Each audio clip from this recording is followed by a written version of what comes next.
परम महाशांति है, बेहद के विश्व कल्याणकारी, बेहद के विश्व परिवर्तक,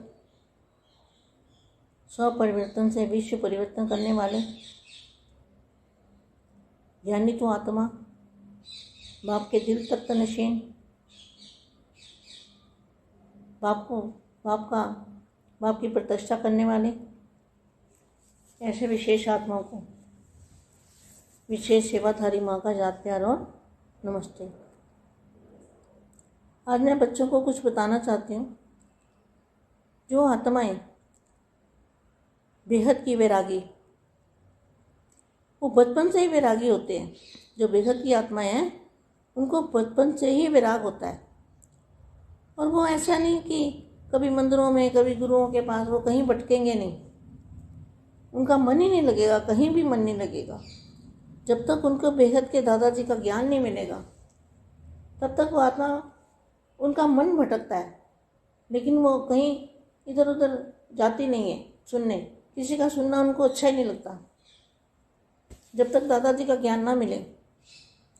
तो बचपन से ही वो, उनके अंदर हर बात का क्वेश्चन होता है कि मैं कौन हूँ और ब्रह्मांड किसने बनाया, ये किसने रचा है सारा खेल।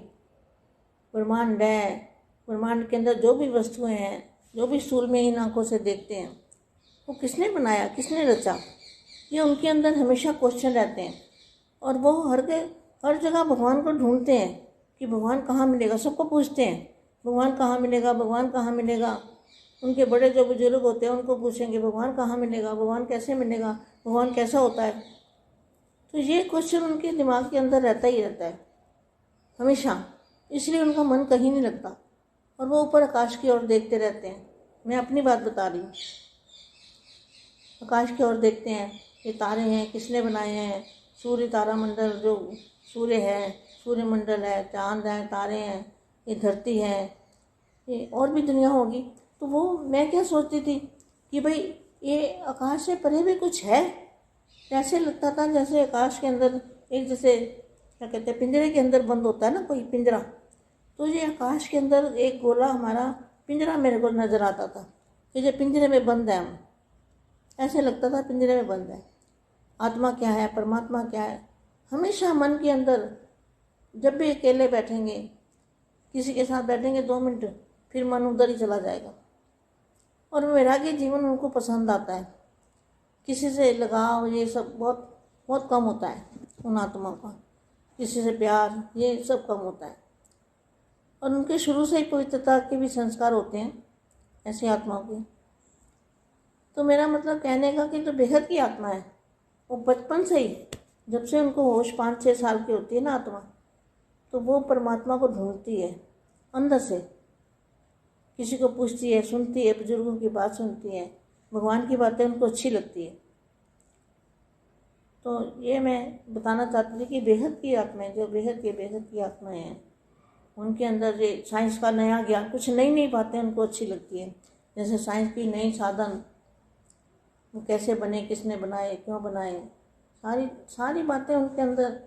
जो इतने बाग बगीचे, फूल, सब्जियां, जो कुछ भी खाते पीते हैं, जो कुछ है, वो किसने बनाया, किसने किया, ये सब कैसे रचा गया। तो अंदर ही अंदर क्वेश्चन ख़त्म ही नहीं होते।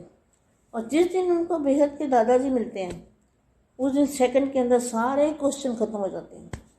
कितने, मेरा तो ऐसा ही हुआ है, सारे ही क्वेश्चन मेरे ख़त्म हो गए। क्या मेरे अंदर कोई क्वेश्चन नहीं है, कोई सवाल नहीं है, क्योंकि मुझे जो चाहिए था शुरू से बापूजी ने इतना ज्ञान दिया है। 97 से बापूजी ने जो ज्ञान दिया ना, वो कोई सोच भी नहीं सकता। पत्ते पत्ते का ज्ञान, मक्खी मच्छर इधर गया क्यों, ये मक्खी मच्छर कैसे पैदा होते हैं, कहाँ से होते हैं, किसके संकल्पों से ये मीठे मीठे फल बनते हैं, जहाँ कड़वे बनते हैं, ये किसके संकल्पों से होता है। हर चीज़, लकड़ी किसके संकल्पों से, तो मतलब जो भी चीज़ इस संसार में हम देखते हैं वो किसके संकल्पों से होता है, वो भी बापूजी ने सब बताया हुआ है। आप हैरान हो जाओगे। पुरानी वीडियो शायद बनाई है या नहीं बनाई है मुझे नहीं पता, लेकिन मेरे को याद, ये इतना याद है कि मैं तो ऐसे पागल होती गई कि रात को 2-2 बजे तक बापूजी क्लास कराते थे। अचानक उठा देते थे, चलो उठो क्लास करते हैं बोर्ड पे। एक एक शब्द बापूजी ने जैसे समझाया है कि चित्र पे बना बना के कि भाई वो कैसे भी साधारण आत्मा की बुद्धि में भी वो ज्ञान आ जाए। फिर बापूजी ने बेहद का ज्ञान दिया, बेहद की दुनिया में जाएंगे, बेहद की दुनिया है, ऐसा ऐसा। तो वो भी 1% क्या होता है, बाघ जितना भी उसके अंदर संशय नहीं आया मुझे कभी कि ये बापूजी बेहद के दादाजी नहीं हैं, यहाँ बेहद के भगवान नहीं हैं, बापूजी के सिना। मैं हर एक से बहस कर सकती थी। मेरे को कोई कहता था भाई तुम इतना बहुत ज़्यादा तो पढ़े हुए नहीं हो। अरे मैंने कहा मैं पढ़े हुए हैं ना, उनसे ज़्यादा ज्ञान सुना सकती हूँ। इतना दिमाग में बापूजी का ज्ञान मेरे दिमाग के अंदर समा गया, जैसे कहते हैं ना सागर में मैं समा गई। ज्ञान के सागर के अंदर मेरा मन, बुद्धि और संस्कार सब बेहद के दादाजी के ज्ञान सागर के अंदर डुबकियाँ लगाने लगा। तो वो जो आनंद था ज्ञान सुनने का, समझने का, समझने की बात है, उसको समझना, सुनना, समझना और अनुभूति करना, ये मैं बच्चों को बताना चाहती हूँ। सुनना और फिर समझना और अनुभव भी करना एक साथ में, एट ए टाइम, तीनों काम। तो अपना भी पता चला कि मैं आत्मा हूँ, लेकिन कौन सी आत्मा हूँ, कहाँ से आई हूँ, किसकी रचना हूँ, वो तो बापूजी ने समझाया ना। तो मैं यही बताना चाहती थी बच्चों को, थोड़ा थोड़ा करके जब याद आएगा कुछ ना कुछ अच्छा तो बच्चों को बताऊंगी। अब मैं वाणी थोड़ा सा पढ़ती हूँ। भगवान की पत्थर पर भी अगर नज़र पड़ जाए तो क्या थी मैं पत्थर ही थी। मैं तो अपने आप को ऐसा ही समझ, पत्थर तो थी, मगर पारसनाथ ने मुझे पारस बना दिया ना। बेहद के बच्चों को भी जो पत्थर बन गए थे, पत्थर बुद्धि बन गए थे। तो मैं तो इतना ढूंढती थी, मैं क्या बताऊँ। कोई कहे इधर भगवान है, कोई कहे ये गुरु है। मैं कहा ना भाई, मैं नहीं मानती ना, मेरे को जाना है, इन लोगों के पास कुछ नहीं है। जब बापूजी का ज्ञान मिला तब तो मैं पागल ही हो गई, पागलों की तरह ज्ञान के पीछे पागल, कि बापूजी के मुँह से एक एक शब्द निकला और मैं चित्र बनाती रही। एक एक शब्द बापूजी बोलते गए और वो मैंने अपनी बुद्धि में रखा और फिर बापूजी घर चले गए बिना खाए पिए। एक बार तो आप हैरान हो जाओगे कि मैं रोटी के अंदर कीड़ियाँ पड़ गई थी, तो मुझे ये भी नहीं पता चला कि इसके अंदर कीड़ियाँ हैं। तो मैं वो बता नहीं सकती वो सीन क्या था। मतलब कहने का जो बापूजी का ज्ञान है, ये परम ज्ञान ना लिखा गया किताबों में। ये तो मैं कहती हूँ ये तो बहुत बहुत बहुत बहुत भाग्यशाली आत्मा होगी जो बेहद की, जिसको ये ज्ञान समझ में भी आए और उसकी अनुभूति भी हो, अनुभव हो उसको। अनुभवी जो आत्मा होती है ना, उसको कोई भी नहीं हिला सकता दुनिया के अंदर, कितना भी उसको भड़काए वो कभी भी ना भड़केगी। ऐसी आत्मा, उसको कहेंगे बेहद की आत्मा, जो कभी किसी के सुने भी ना। मेरे को कोई देता है ना कोई किताब या कुछ, ना भाई मेरे को नहीं चाहिए, मेरे को देखनी भी नहीं है, सुननी भी नहीं है, देखनी भी नहीं है। ऐसे मेरी हालत जब से मैं बापूजी के पास ज्ञान में आई हूँ तब से मेरी यही हालत है। अब बाकी जो कल कुछ याद आएगा फिर बताती रहूँगी। तो ये वाणी है 81 की और पेज नंबर है 50। भगवान की पत्थर पर भी नज़र पड़ जाए तो पत्थर भी पारस बन जाता है। ये बेहद के बच्चों का यही हाल हुआ ना। आप तो उनके स्वीकार किए हुए श्रेष्ठ रतन हो। क्या हमें भगवान ने स्वीकार किया है? कितने भाग्यशाली हो। सोचो तो सही, कितनी खुशी होनी चाहिए, कितना नशा होना चाहिए। है क्या लिखा है? 2 शब्द भी आपको ये वाणी के मिल जाए ना तो आनंद आ जाए। भगवान की पत्थर पर भी नज़र पड़ जाए तो पत्थर भी पारस बन जाए। आप तो उनके स्वीकार किए हुए श्रेष्ठ रतन हो। अपने कार्य की श्रेष्ठता के मूल्य को जानो। अपने कार्य के श्रेष्ठता के मूल्य को जानो। शक्तियों का अपना गायन है और पांडवों का अपना। तो आप सब महान आत्माएं हो। महान आत्मा की निशानी क्या है? जो जितना महान होगा उतना निर्माण होगा। क्या? नरम चित्त होगा वो। महान आत्माएं सदा अपने को ओबिडेंट सर्वेंट की अनुभव करती है। ऐसा ही ग्रुप है ना शक्ति भवन की शक्तियों का। परम महाशांति।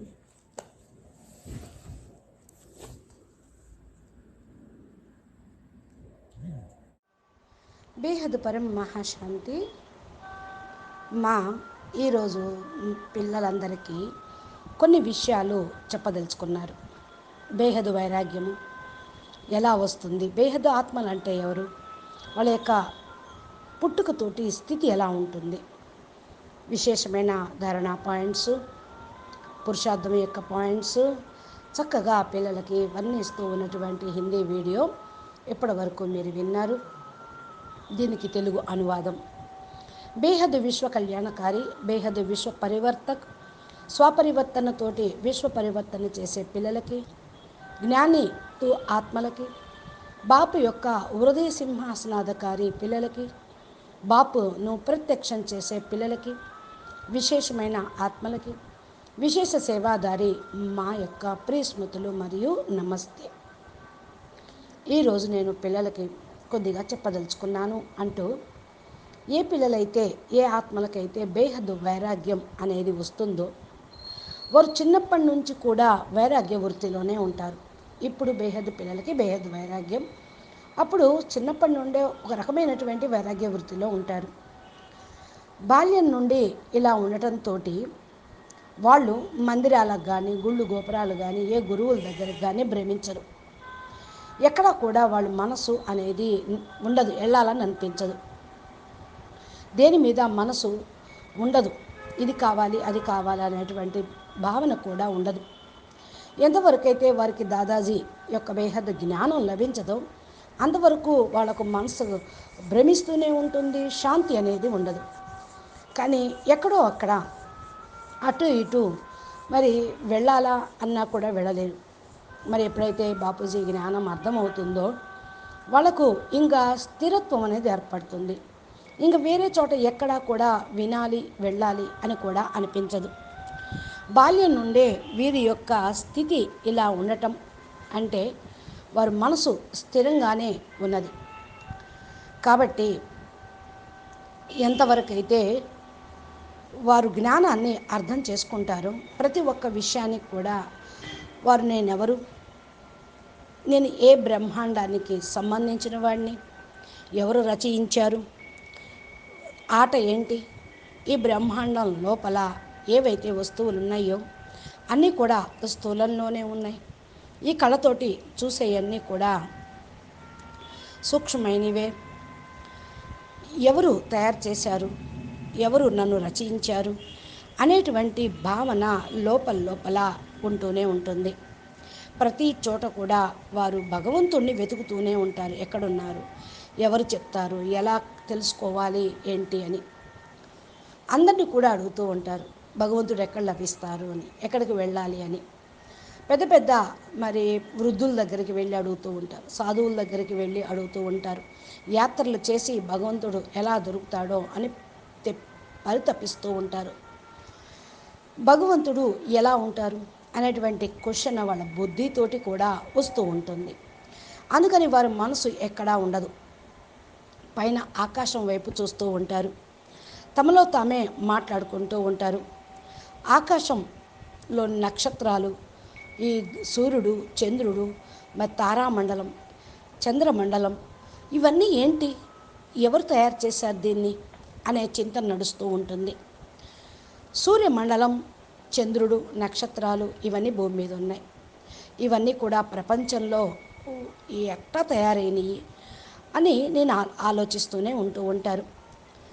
మరి ఎవరు చెప్తారు దీనికి సమాధానం అని భావిస్తూనే వెతుకుతూ బేహద్ జ్ఞానాన్ని అర్థం చేసుకుంటారు. అప్పటి వరకు కూడా వాళ్ళు పంజరంలోని పక్షిలాగా ఉంటూ ఉంటారు.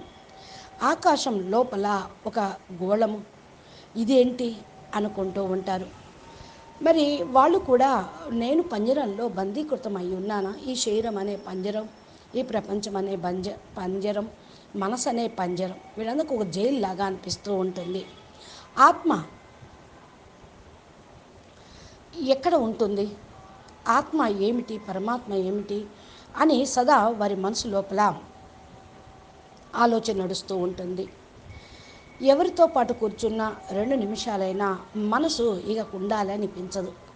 వైరాగ్య జీవితం వారికి ఇష్టం ఉంటూ ఉంటుంది. ఎవరితోటి తగులుపాటు కానీ ఏమీ ఉండదు. అన్నీ కూడా తక్కువైపోతూ ఉంటాయి. ఆత్మలకు ఎవరితోటి కూడా ప్రేమ అనేది ఉండనే ఉండదు. ఎవరి నుండి ప్రేమ అనేది లేదు. పవిత్రత సంస్కారము కూడా లేనే లేదు. ఇలాంటి ఆత్మలు నాది నాది అనే దానికంటే ఏదైతే బేహద్దు ఆత్మలు ఉన్నారో బాల్యం నుండి కూడా సదా మరి వాళ్ళ జీవితం శ్రేష్టంగానే ఉంటుంది. 5-6 సంవత్సరాలు ఉన్నప్పుడు ఆత్మ ఎలాంటి స్టేజ్లో ఉంటుందో మరి అప్పటి నుండి కూడా వాళ్ళు పరమాత్మని వెతుకుతూ ఉంటూ ఉంటారు. ఎవరిని అడిగినా వారికి సరైన సమాధానం లాగా అనిపించదు. భగవంతుడి మాటలు పెద్దవాళ్ళు చెప్తుంటే మంచిగా అనిపిస్తూ ఉంటుంది. పెద్దోళ్ళ మాటలు వింటూ ఉంటారు. సత్సంగత్యాలకి వెళ్తూ ఉంటారు. గురువులు ఏదైనా చెప్పినా కూడా వారిని ప్రశ్నిస్తూ ఉంటూ ఉంటారు.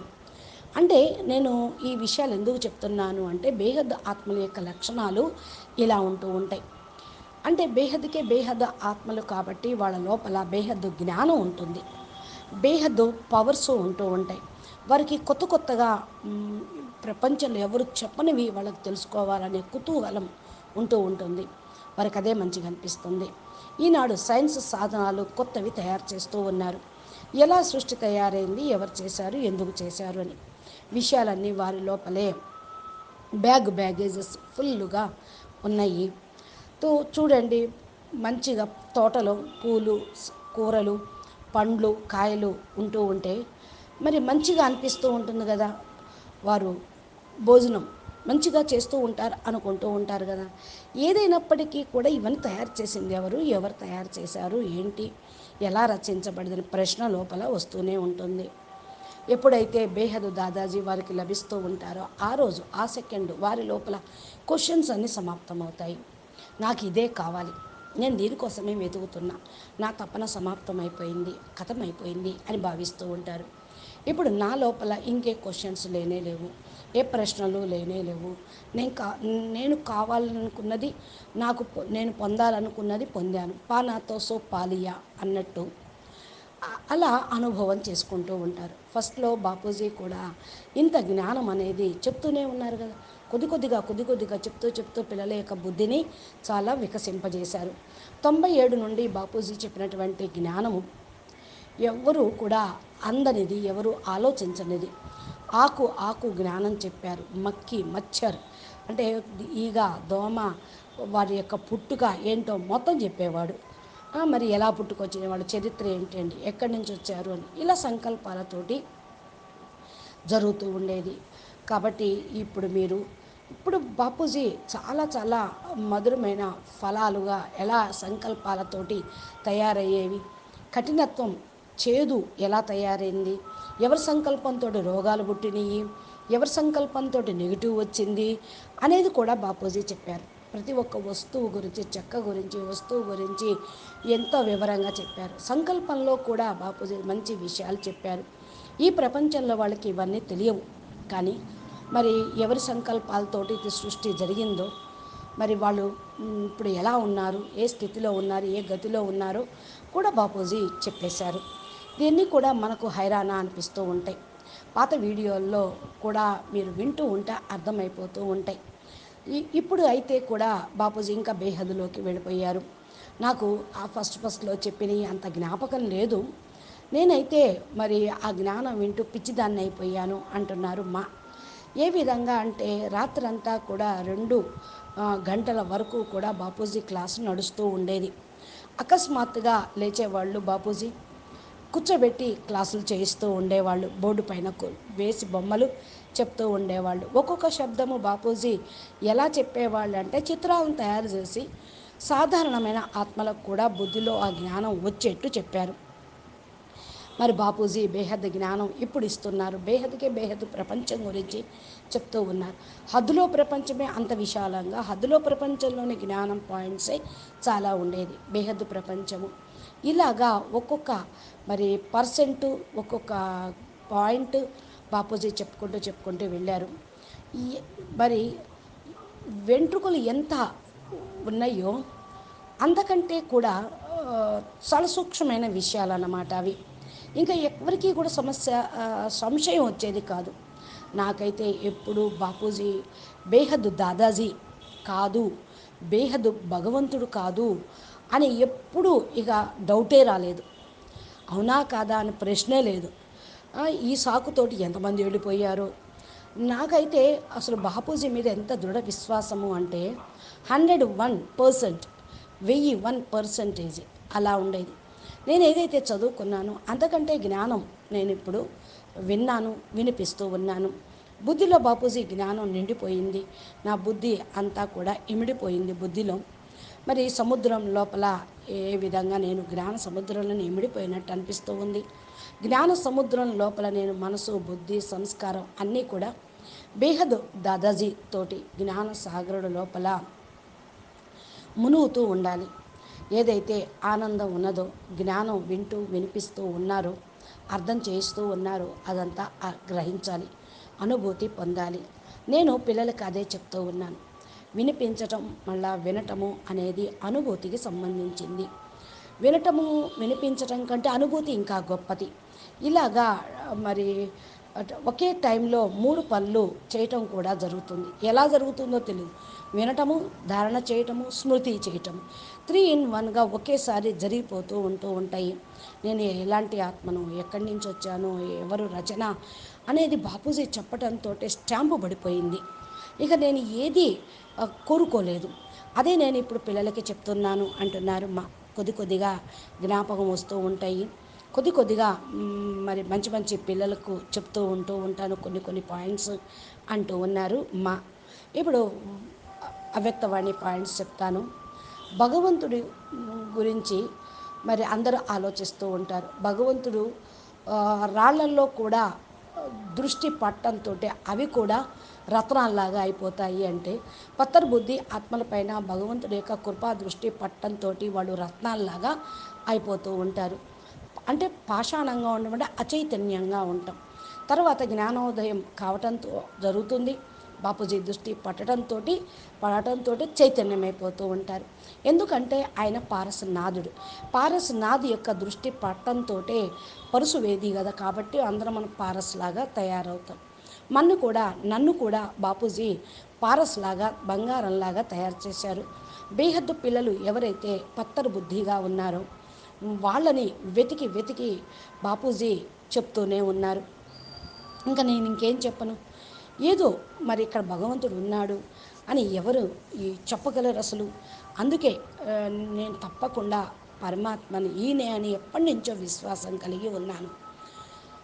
ఇక ఒప్పుకున్నా ఒప్పుకోకపోయినా నాకైతే 100% విశ్వాసం ఉంది. వాళ్ళ దగ్గర లేకపోవచ్చు, కానీ బేహద్ జ్ఞానం లభించిన తర్వాత నేనైతే పిచ్చిదాన్ని అయిపోయాను. ఎందుకంటే అంత జ్ఞానము పిచ్చితనం ఎక్కిందనమాట. జ్ఞానం వెనకాల పరుగులు తీస్తూ ఉన్నాము. జ్ఞానమే కావాలి అనుకుంటూ బుద్ధిలా నింపుకున్నాము. తాక్కుండా తినకుండా బుద్ధిలో జ్ఞానాన్ని చింతన చేస్తూ ఉండేవాదాన్ని. అందుకనే హైరాణ అనిపిస్తుంది. ఒక రొట్టి కిచిడి చాలు అనిపిస్తూ ఉండేది. ఇంకా అంత స్థితి లభిస్తుంది. ఇది కూడా మనకు తెలియదు, మనకు ఏ విధంగా తయారవుతూ ఉన్నాయి ఈ పురుగులు పుష్ట అనేది కూడా నేనైతే చెప్పలేను. మరి మంచిగా ఉంటుంది ప్రపంచమంతా, రాబోయే ప్రపంచం. బాపూజీ జ్ఞానము, ఈ పరమ జ్ఞానం ఏ యొక్క పుస్తకంలోనూ రాయబడలేదు. చాలా చాలా చాలా చాలా భాగ్యశాలి ఆత్మలం మనము. బేహద్కే బేహద్దు జ్ఞానాన్ని మనం తెలుసుకుంటూ ఉన్నాం, అర్థం చేసుకుంటూ ఉన్నాం. జ్ఞానం అర్థమవుతూ ఉంది, అనుభూతి పొందుతూ ఉన్నాము, అనుభూతి అందరికీ పంచుతూ ఉన్నాము, అనుభవి ఆత్మలుగా అవుతూ ఉన్నాము. ఇంకా మనకి ఇంకేం కావాలి? ఎవరు కూడా మనని కదిలించలేరు. ఈ ప్రపంచం మొత్తం ఒకవైపు ఉన్నా, మనమందరం ఒకవైపు ఉన్నా కూడా ఎవరు మనం భ్రమింప చేయలేరు. మనెవరు పక్కకు తొలగించలేరు. మన ఆత్మ అంత పక్కాగా అయింది. ఎందుకంటే మనం బేహద్దు ఆత్మలము. ఎవరు ఏమన్నా కూడా మనము మన యొక్క స్థితిలో స్థిరంగానే ఉంటూ ఉంటాము. కాబట్టి మీరు ఏం కావాలి అంటే బాప్ ఏక్ బాప్ దూసరా నా కోయి, బాప్ మిలా సబ్ కుచ్ మిల్ గయా అనేటువంటి మాటను సదా స్మృతిలో ఉంచుకోండి. ఇంకేది చూసేది లేదు, ఏది వినేది లేదు, వినాలని లేదు, చూడాలని లేదు. అలాంటి మన యొక్క స్థితి ఉంటుంది. నేను బాపూజీ దగ్గర జ్ఞానంలోకి వచ్చిన దగ్గర నుంచి నా స్థితి ఇలాగే ఉంది. ఇప్పుడు బేహద్దు పిల్లలందరి యొక్క స్థితి కూడా అలాగే ఉంది. ఫస్ట్లో ఎలా ఉండేదో మరి ఇంకా అనుభూతి అవుతూ ఉంది. రేపు కొంచెం జ్ఞాపకం వస్తే మళ్ళా చెప్తాను. ఫస్ట్లో ఉన్నటువంటి జ్ఞానం యొక్క పాయింట్స్ అంత గొప్పగా ఉన్నాయి. కాబట్టి మరి అవ్యక్తవాణిలో పాయింట్స్ మనం రేపు విందాము అంటున్నారు మా అచ్చా. పరం శాంతి. నమస్తే, ధన్యవాదాలు. బేహద్కే బేహద్ పరం పరం పరం మహాశాంతి హై, మహాశాంతి హై, మహాశాంతి హై, మహాశాంతి హై.